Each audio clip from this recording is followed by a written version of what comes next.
Drill, baby, drill is evidently working. There's been a surge in oil and gas production thanks to President Trump's pro-energy policies. And joining us now to discuss this and more money headlines is former White House economic advisor Steve Moore. Good morning to you, sir.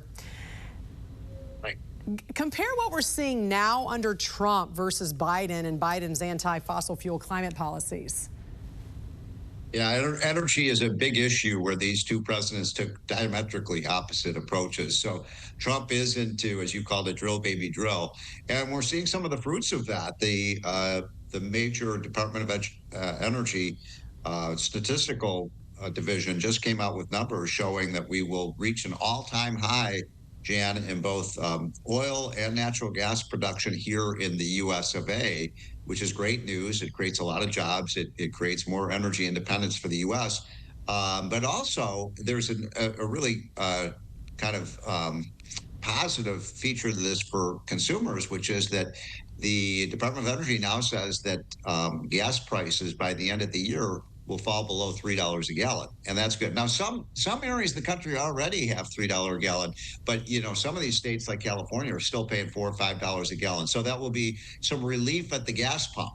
Will California ever go down to $3? Because, right? Because it's their taxes, it's all their regulations. Yes. So if you live, and I know you have a lot of viewers in California, so you're paying about $1 to $1.50 a gallon more than the rest of the country because of all those regulations. You're right, But John. you can't blame it on the federal government because, as we said, that is a California thing. Now, you gave some real numbers there, but a new poll shows Americans don't trust government stats anymore, and really, who can blame them when we see these accusations of crime stats being represented, that conflict jobs data, especially during the Biden administration, and even this admission to a census miscount. How do we fix this? Yeah, great question. First of all, the fact that 2/3 of Americans don't really trust these government statistics is because they've become increasingly unreliable. We've been seeing that in the jobs numbers that are just going up and down and up and down, and we just don't know what to trust when those employment numbers come out. And that's a problem because so much of our policy is dictated by those numbers.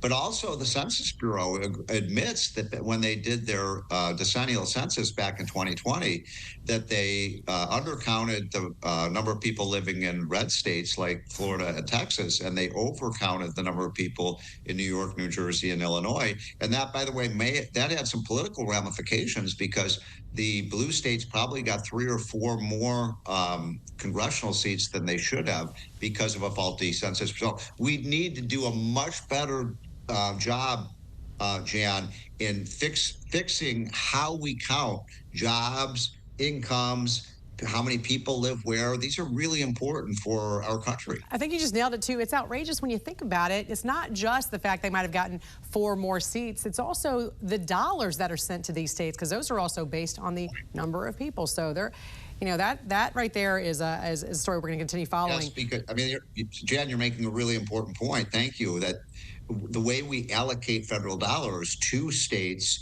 is determined in no small part by how big their population is. So some states are getting screwed by this, and other states are getting a windfall. We got to have more accurate numbers. Speaking of numbers, how much has the real median income for households jumped under Trump versus Biden?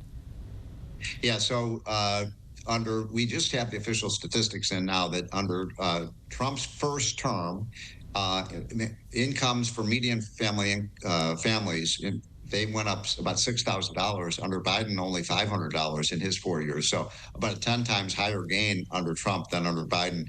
And so far this year, the good news is that incomes are rising again, even after you adjust for inflation.